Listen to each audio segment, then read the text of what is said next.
Finance rules number 72. இந்த 72னா என்னன்னு தெரியுமா? நீங்கள் வந்து வட்டிக்கு கொடுக்குறீங்க, இல்லை வட்டிக்கு வாங்குறீங்க, அப்போ இந்த கதையை கண்டிப்பாக தெரிஞ்சுக்கணும். இந்த 72னா என்ன? நீங்கள் வந்து ஒரு பேங்கில் போட்டுருக்கீங்க, உங்களுக்கு 6% வட்டி கிடைக்குது. அப்போ எத்தனை வருஷத்தில் இந்த பணம் டபுளாக மாறும் அப்படிங்கிறத நம்ம பார்க்கலாமா? இந்த 72 இந்த 6ஆல் நீங்கள் வகுக்கணும். 12 வருஷம், 6 12 72, 12 வருஷம் ஆகும் நீங்கள் போட்ட காசு டபுள் ஆகும்போது. அப்போ வந்து பணவீக்கம் அதை விட ஜாஸ்தியாக இருக்கும். சரியா? 18% வட்டி. 18% கிட்டத்தட்ட 1,000 ரூபா வட்டி. சரிங்களா? 18% எத்தனை நாளில் பார்க்கலாம்? 12 36, 32, 32, 72. அதாவது 4 வருஷத்துல உங்களோட காசு டபுள் ஆகும். 24ன்னு பாருங்க. 24 24 3 வருஷத்துல டபுள் ஆகும்.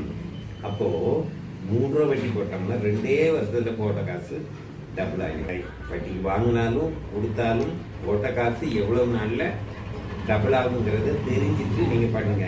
நீங்க கஷ்டப்பட்டு உழைக்கிற காசு வீணா வட்டிக்கு போயிடக்கூடாது. சம்பாதிச்ச காசை நீங்க வட்டிக்கு வர்ற மாதிரி நல்ல விஷயத்துல இன்வெஸ்ட் பண்ணணும். ஒண்ணு தெரியுமா உங்களுக்கு? எந்த வட்டியை பார்த்தாலும் தொழில் நல்லா இருந்தா தொழில்ல வர்ற வருமானம் வட்டிகள்ல ஒரே வருஷத்துல கூட டபுள் ஆகும் அப்படிங்கிறதையும் புரிஞ்சுங்க. தொழில ரிஸ்க் இருக்கு. ரிஸ்க் இருந்தாலும் தொழில வர்ற வருமானம் எந்த வட்டிலையும் வராதுங்கிறதையும் நீங்க புரிஞ்சுக்கீங்க.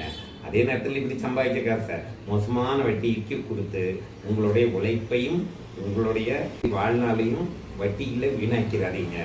அதனால நீங்க வந்து தொழில் செய்தாலும் வட்டிக்கு வாங்கினாலும் வட்டிக்கு கொடுத்தாலும் என்ன செய்தாலும் இந்த கணக்கு வழக்கு எப்படி இருக்கு அப்படிங்கிறத தெரிஞ்சுட்டு செய்தீங்கன்னா உங்க உழைப்பு வீணாகாமல் இருக்கும், பயனுள்ளதாக இருக்கும். நன்றி.